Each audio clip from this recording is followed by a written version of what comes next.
Around 200 years ago, the first industrial revolution started and came to change our society forever. We went from being an agricultural society to start using basic machines for producing goods.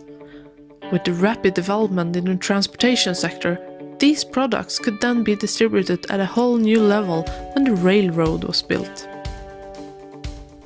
As the machines developed, a more structured way of working began, which changed our society a second time. Mass production led to new jobs and people started to move to places that had factories to support themselves and their families. Then it took a few decades before the first computers entered the market. The digital era began, and so did also the third revolution. Today we discuss if we have started the fourth industrial revolution with the connected product to networks. Internet of Things has become a trend within companies to focus on to make life simpler for the user and for the society. We create online vacuum cleaner that knows when it's dirty, or alarms that dance as if someone broke into your house. In industry, this is referred to as the Industrial Internet of Things, and through automation of manufacturing processes, society may change once again. With automation, the workforce can be reduced, and the tasks are changed from operational to surveillance and service. Those job areas have a high demand for education and are more theoretical instead of practical. That can cause problems short-term for several groups in society, but in the long run, create positive effects to many industries. The change has to start with educating people for jobs that are going to be needed when the factory gets automated. In industry, most of the system that monitors has an overview to show and to give direction of how to act upon the data, which is called the dashboard. It's based on different user needs, for example status, surveillance or maintenance predictions. The problem is the difficulty to evaluate the dashboard when it's developed, since many companies do not have access to the end user knowledge. In this use case, we're heading into a factory to meet Max and the team that works on the production line. They have one dashboard located in the lunchroom, one in the big hall, and of course one in the office where it's configured by the boss. The problem for the boss is to make it display the most relevant fact to the employees, which always complains that it's outdated or not relevant information for some of them. But the boss tries at least and spends too much time on it since it contains so many choices to visualize.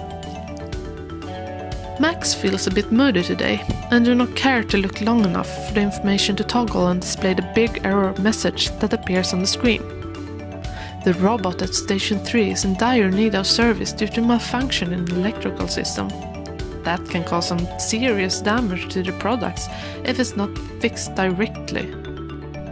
So, let's have a look at the system to see how it can help Max. At first use, your dashboard is completely empty. It starts to understand how you use the system based on your use data, and the program generates its own dashboard and minimizes the time it takes to set it up, which means that the user can spend the time on what actually adds value to the business instead. Now, we need to take a look at our notification that has taken place during the night. Because it's the first time you use the system, this looks a bit messy. You want to see what type of notification that has happened, so you can fix them as soon as possible. Therefore, you click on Type to sort the list. The list is now sorted. Can you see the blue icon in the lower right corner? It shows you that your usage of the system generates data for the creation of your dashboard. To see where the error is located in the factory, you need to check the factory setup. In this view, there is a map of the factory floor that can help you locate the problems. You click on two of the robots and they are directly shown into the map. Then you hurry out into the factory to fix the problems. If you would take a look at how your dashboard is being presented at this moment, it shows you two tasks you performed, the notifications and the robot's efficiency on the line. After you have used the system even more, this view will change. Information will be weighted against each other, and by tracking how you interact with the data, the dashboard will be improved to suit your needs. After a few days of use, you begin to feel very satisfied with the results of the dashboard. Every single graph shown adds great value to you now. In our office we have an open office landscape. Near my desk we have 4 screens on the wall displaying all sorts of information regarding purchases, the status of the system, etc.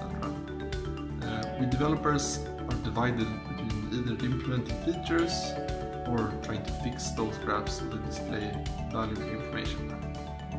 For us it takes lots of time to try to do that. Most of our dashboards and graphs were created due to users complaining about problems in our system, which means the problem had to appear for our users first before we actually tried to visualize the data. As a developer, I generally have very low trust in automatic solutions that will try to figure out what you want. So that could be a problem if this automatic dashboard would show irrelevant data, irrelevant graphs, that we just want us to disable it. Most useful, important feature would be that it actually changes over time. So maybe one graph is important in one part, one time, but then a few weeks later it's not important anymore because we might have solved the problem, or the problem doesn't exist anymore. To start, we would probably just have this new screen on the side of everything else, which shows this automatic dashboard and what the system thought is valuable. Over time, we will hopefully replace the screens one by one with more of these automatic dashboards. One problem with a self-learning system could be that we don't really know what data is stored within the system. So with GDPR, we have requirements of storage of user data. But with the system, we wouldn't know how it's stored, we don't know how we can delete it, etc. That would be really hard to solve. Overall, I think we really would want to use this system, because it solves more problems than it creates. The GDPR legal issues could probably be solved in some way or another. The technology behind this solution is machine learning of big data. In smart factories, there are sensors on both the equipment and on the workforce that collects an enormous amount of data.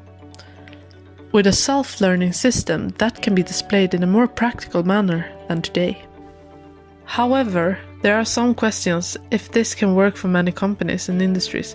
Some self-learning systems have evolved biased different groups of people, which is not okay. The system can also draw a conclusion from sensitive personal information that should not be presented. That can improve by learning periods for the system while being supervised. The profit with an automated dashboard is faster development, decluttering of information, and more satisfied users.